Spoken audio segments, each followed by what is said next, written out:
ठरलं तर मग या मालिकेच्या येणाऱ्या भागामध्ये आता मात्र प्रियाने हे सगळं कारस्थान केलंय याचा पुरावा सायली आणि अर्जुन रविराज किल्लेदार यांच्या समोर आणणार आहेत। आणि या सगळ्यामध्ये प्रियाने जे कारस्थान केलंय त्याचा आता सगळ्यांच्या समोर पर्दाफाश करताना आपल्याला आता सायली दिसणार आहे। आणि पूर्णाजीला पण खूप मोठ्या सत्याचा उलगडा होणार की हे सगळं करताना नालायक प्रियाने केलेलं कारस्थान किती भयानक होतं।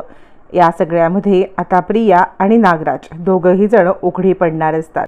इकडे आता ज्या वेळेला रविराज बॉडी पाहण्यासाठी निघतात त्याच वेळेला ते सुभेदारांच्या घरी फोन करून ही बातमी कळवतात। सुभेदारांच्या घरी ही बातमी कळवल्यावरती मग मात्र अर्जुन जरा अडखळत ही बातमी पूर्णाजीच्या समोर सांगतो की मला सिनियरचा कॉल आला होता।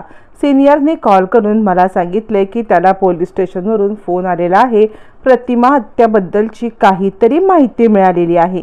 आता काहीतरी माहिती सांगताना अर्जुन हे सांगण्याचं टाळतो की या सगळ्यामध्ये बॉडी मिळाली। आता प्रतिमाबद्दल माहिती मिळाल्यावर ती कल्पना म्हणते काय म्हणजे प्रतिमा वंश आपल्याला भेटल्या का? अर्जुन म्हणतो मम्मा अजून तसं काही कळालेलं नाहीये, पण आपण पॉझिटिव्ह बातमीची वाट पाहूया। यावरती पूर्णाजी म्हणते ते काही नाही, मला ताबडतोब तुम्ही आता घेऊन चला आत्ताच्या आत्ता जिथे प्रतिमा सापडले तिथे।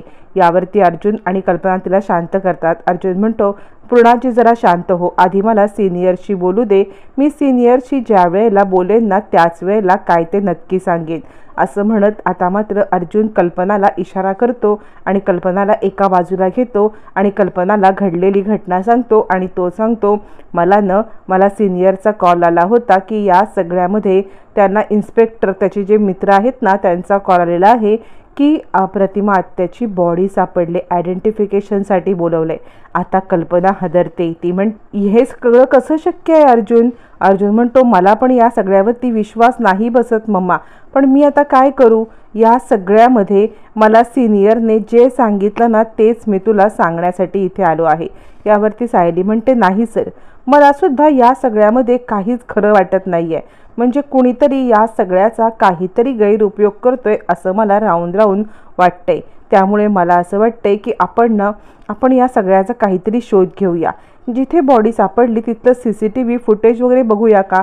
अर्जुन म्हणतो थांबा आधी सिनियरला त्या बॉडीची आयडेंटिफिकेशन करू दे, जर ती बॉडी त्यांनी सांगितलं की खरंच प्रतिमा हत्याची आहे, देव करो आणि असं नको हो, पण असं सांगितलं तर आपण आपले सोर्सेस कामाला लावूया आणि सोर्सेस कामाला लावून मग मात्र आपण ती बॉडी कोणाची आहे आणि त्यातलं CCTV फुटेज की जर ती प्रतिमा हत्याची आहे असं सिनियर म्हटला तर त्या CCTV फुटेजचं सगळं आपण फुटेज मागवून घेऊ आणि या सगळ्यामध्ये सगळ्याची चौकशी करू।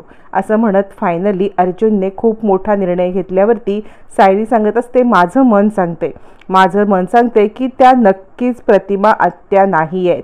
असं म्हणत सायली रडायला लागते। अर्जुन म्हणतो तुम्ही रडू नका, तुमचं मनाचा नक्कीच कौल खरा असेल, कारण तुम्ही दरवेळेला जो काही विचार करता ना तो विचार नेहमी खरा असतो, मला तो विचार नेहमी पटतो। असं म्हणत फायनली अर्जुनने सायलीला शांत केलेलं असतं आणि तुम्ही म्हणताय तसंच होईल, बाकी काही उणदुणं होणार नाही अशी तिला तो आशा देतो।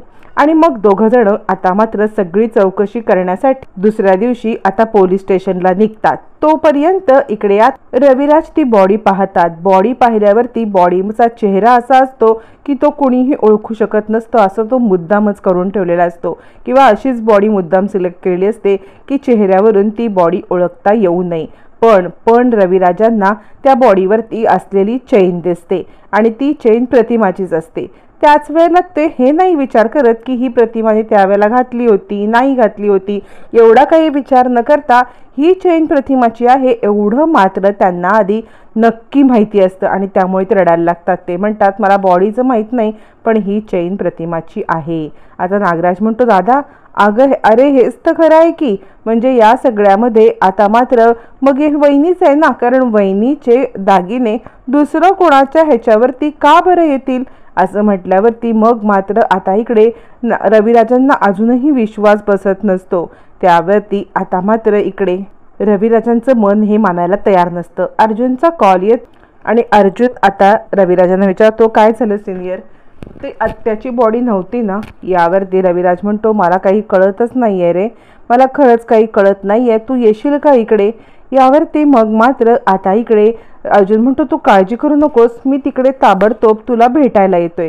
रविराज सांगतात कसं सांगू तुला मी, मला ते बॉडीचं काही आयडेंटिफिकेशन वगैरे करता येत नाही आहे, पण या सगळ्यामध्ये प्रतिमाची एक लॉकेट होतं ना, ते त्या बॉडीवरती सापडले म्हणून मी खूप चिंतेत आहे रे. अर्जुन म्हणतो तू काळजी करू नकोस, मी आता सगळं चेक करतो, तू कोणाला काही बोलू नको. इकडे प्रिया रडण्याचं नाटक करते, आकांतांडव करायला लागते, नाही नाही माझी आई मला परत पाहिजे, माझी आई अशी जाऊ शकत नाही, माझी आई मला परत पाहिजे असा आरडाओरडा केल्यावरती रविराज म्हणतात थांब, तू काळजी करू नकोस, काहीतरी चमत्कार नक्की घडेल, काहीतरी चमत्कार घडेल आणि आपल्याला गुड न्यूज मिळेल असं म्हटल्यावर ती प्रिया म्हणते बाबा आता कसली गुड न्यूज, आता काय, सगळं संपलंय म्हटल्यावरती आता रविराज म्हणतात नाही, आपण होप्स हरायच्या नाही आहेत, आपण होप्स ठेवायची आहेत असं म्हणत रविराज आता अर्जुनच्या रिप्लायची वाट पाहत असतो. आता अर्जुन चैतन्याला बोलवतो, चैतन्याला बोलवून आता अर्जुन सांगतो की आपण सगळ्यात पहिलं एक काम करायचं आहे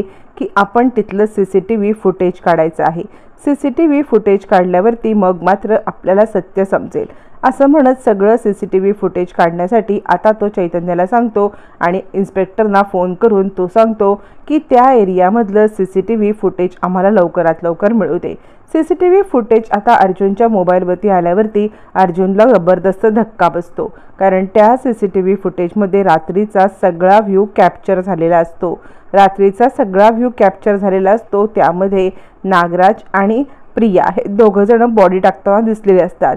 यावरती चैतन्य म्हणतो हे काय घडलंय, म्हणजे या सगळ्यामध्ये जर का या दोघांनी हे केलेलं आहे, पण हे काय आहे, बॉडी टाकतायत, मग ती प्रतिमा त्याची बॉडी ह्यांना सापडली होती तर टाकतायत का? काहीतरी झोलझपाटा आहे अर्जुन, आपल्याला या सगळ्या सत्याचा शोध घेतला पाहिजे.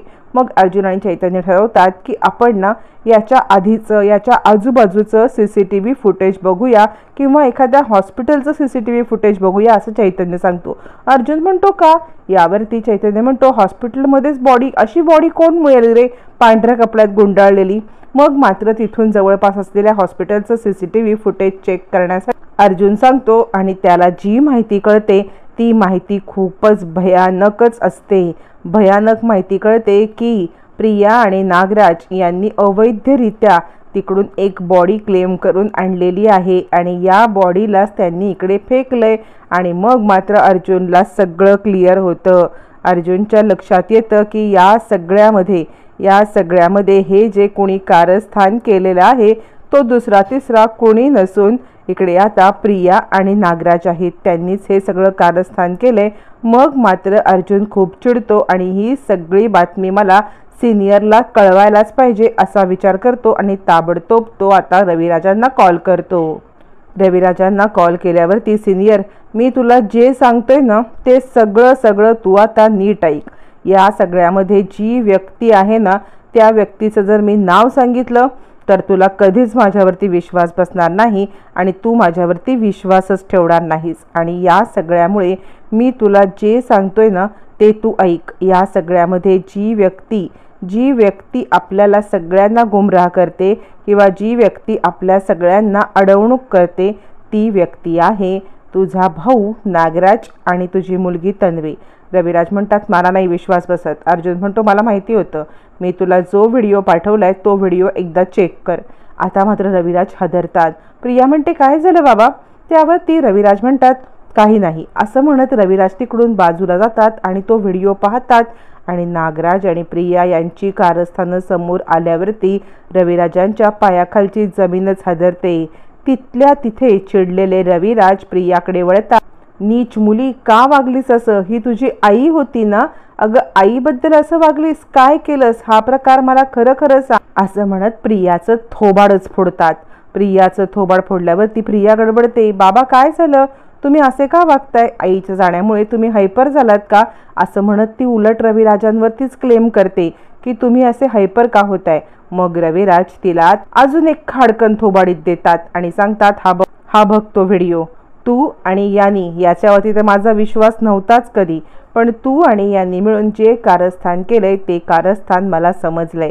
तुमचा डाव माझ्यासमोर उघडा झालाय असं म्हणत रविराज प्रिया आणि नागराज दोघांनाही रंगेहात पकडतात. अर्जुन आणि सायलीने सगळा पर्दाफाश करत प्रियाचं सोंग समोर आणलेलं आहे.